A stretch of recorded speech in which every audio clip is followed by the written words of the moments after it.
अब आप लोग बताएंगे कि रामगंगा के किनारे कौन सा शहर बसा हुआ है ना।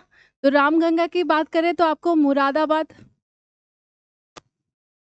मुरादाबाद की अगर हम बात करें तो मुरादाबाद रामगंगा नदी के किनारे बसा हुआ है। ठीक है, इसके बाद में हम बात करें फ्रेंड्स, तो रामगंगा के बाद में एक दूसरी जो रिवर आ जाती है जिसका नाम क्या है, गोमती, है ना। इसका नाम क्या है, गोमती। इस रिवर का नाम है गोमती और इसकी एक सहायक नदी है। ये कौन सी सहायक नदी है इसकी, तो इसकी सहायक नदी है सई। ठीक है, फिर एक रिवर आती है जो कि सबसे बड़ी रिवर है, इससे जो है कई नदियां आकर के मिलती हैं। तो एक रिवर है जो तिब्बत से आती है। ठीक है, कहाँ से आती है, तिब्बत से आती है ये रिवर।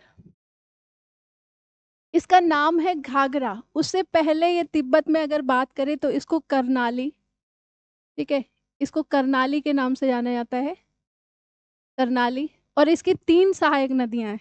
ठीक है, कौन कौन सी है, तो एक का नाम है टीला, टीला, सेती, बेरी। ये तीनों इसकी सहायक नदियां, इनकी ट्रिब्यूटरीज हैं, है ना। अब इनसे कौन सी लेफ्ट राइट से आकर के इनसे मिलती है नदियां, इनको देखते हैं। तो एक रिवर है नेपाल से निकलती है जिसका नाम क्या है, इस रिवर का नाम है काली। ठीक है, काली से नेपाल में बोलते हैं, और यहाँ पे शारदा, और इसके बाद में इसे सरयू नदी के नाम से भी जाना जाता है।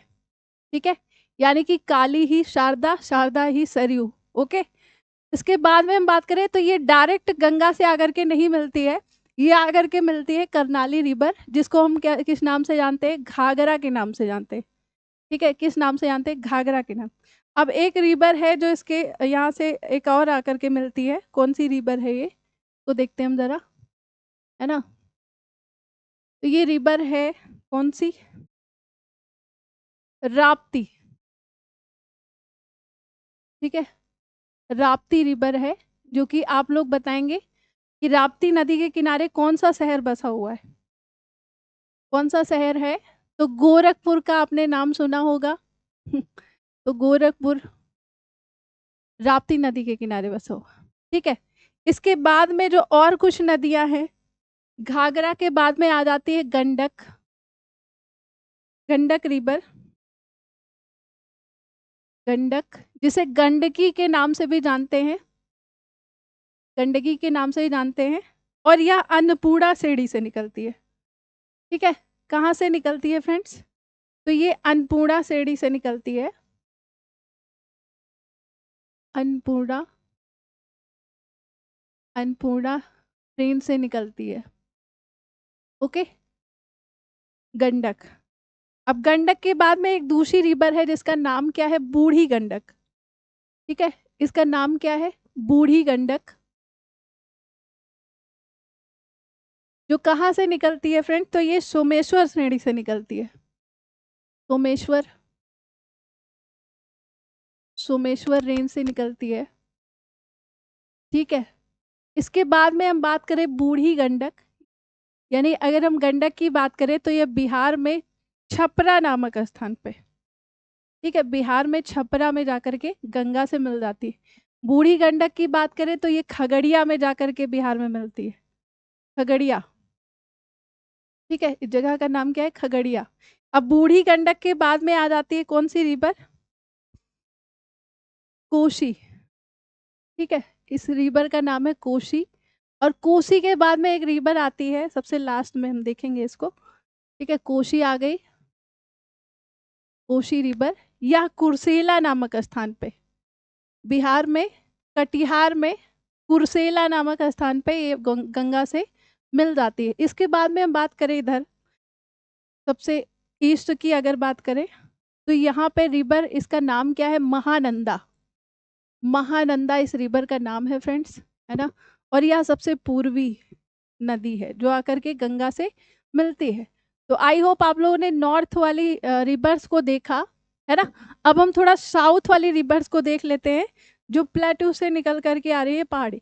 और मैंने आपको अभी आप लोगों ने पूरा लेक्चर नहीं लिया है, देखेंगे आगे, तो जो उत्तर वाली नदियां हैं, है ना, ये कहीं ना कहीं हिमालय से होकर के ग्लेशियर से आ रही, इनके पास क्या होता है कि वर्ष भर जल रहता है ना। जबकि जो दक्षिण से नदियां आ रही है वो प्लेटू एरिया से आती है, जिसके कारण इनके पास वर्ष भर जल नहीं रहता है। और इनको इनका जो वर्षा जो स्रोत है, जल का स्रोत, वो वर्षा का जल है ना। तो इनको सिर्फ एक प्रकार से पानी मिलता है, इसलिए आप साउथ वाले हिस्सों में जब दक्षिण की तरफ जाओगे तो आपको ज़्यादा वहाँ पे प्लेटू एरिया मिलेगा। प्लेटू एरिया है, वहाँ से रिवर्स निकल करके आ रही है, तो उनके पास ज़्यादा जल नहीं होता है, इसलिए वर्ष भर जल नहीं रहता है, तो यहाँ पे सूखा रहता है, इसलिए ढेर सारी परियोजनाएं आती हैं। अब उत्तर की तरफ क्या होता है कि इनके पास वर्षा का जल भी है, ग्लेशियर का भी जल है, जिसके कारण यहाँ पे बाढ़ आती है ना। तो ऐसे जो है देखते हैं हम आगे। अब यहाँ पे कुछ रिवर हैं, हम इनको देखते हैं जो आकर के गंगा से डायरेक्ट मिलती, जैसे हम बात करेंगे यमुना रिवर की, है ना। अब अगर हम यमुना रिवर की बात करें फ्रेंड्स, तो यमुना जो है प्रयागराज नामक स्थान पे गंगा से मिलती है, ठीक है। प्रयागराज में, कलर दूसरा ले लेते हैं ना, प्रयागराज में ये गंगा से मिलती है, ठीक है। इस स्थान को प्रयागराज बोलते हैं, ठीक है? ये डायरेक्ट जो है गंगा से मिलती है। इसके बाद में कुछ सहायक नदियां हैं यमुना की, जो डायरेक्ट नहीं मिलती हैं, ये यमुना से आकर के मिलती है, और उसकी संयुक्त धाराएं जाकर के यमुना जो है जाकर के गंगा से मिलती है, ठीक है। तो अब कौन कौन सी इनकी सहायक नदियां हैं, इनको जरा हम देख लेते हैं। तो सहायक नदियों की बात करें यमुना की, तो चंबल, सिंध, बेतवा और केन, ठीक है। चंबल, सिंध, बेतवा, चंबल, सिंध, बेतवा, केन, ओके। अब इनकी कौन कौन सी ट्रिब्यूटरीज हैं, इनको देख लेते हैं हम जरा, ओके। चंबल की, तो चंबल की ट्रिब्यूटरीज की अगर हम बात करें फ्रेंड्स, तो एक तो हो जाती है बनास, ठीक है। एक हो जाएगी शिप्रा, एक हो जाएगी काली सिंध,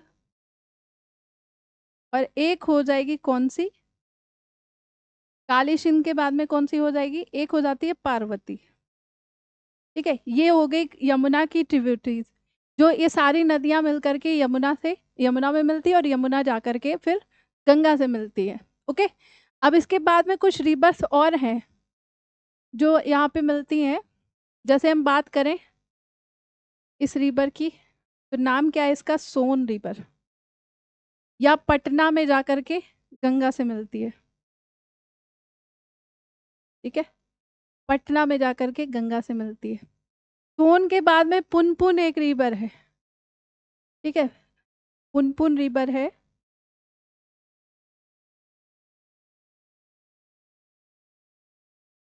पुनपुन, सॉरी गाइस, पुनपुन हो गई।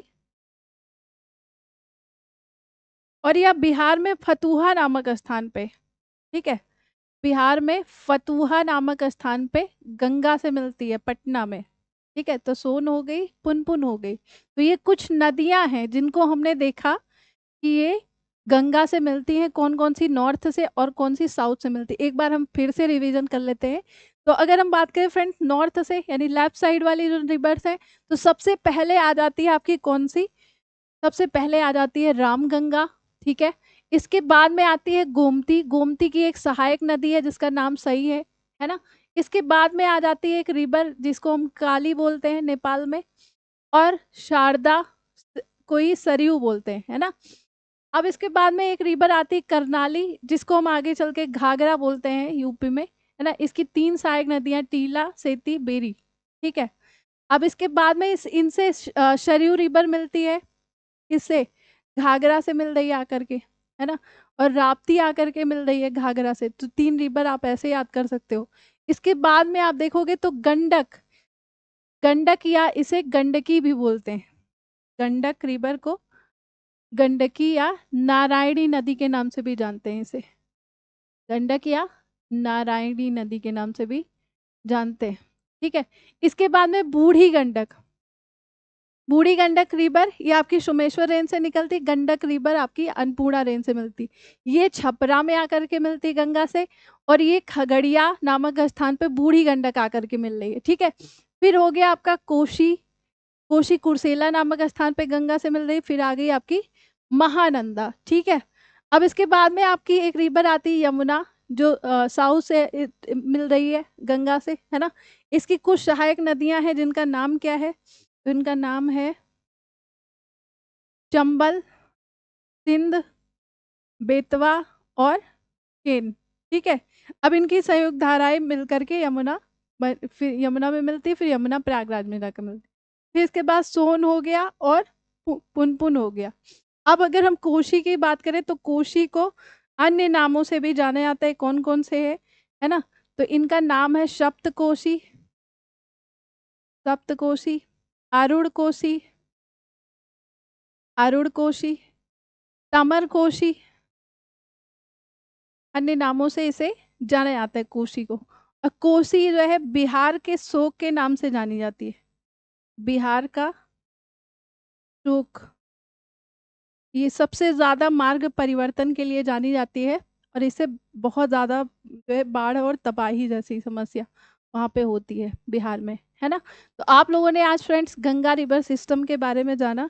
आई होप आप सभी लोगों को क्लियर हो गया होगा, है ना। कोई डाउट होगा तो आप कमेंट सेशन में जा कर के देख सकते हो, बता सकते हो अपना जो भी सुझाव हो, है ना। और मैं तो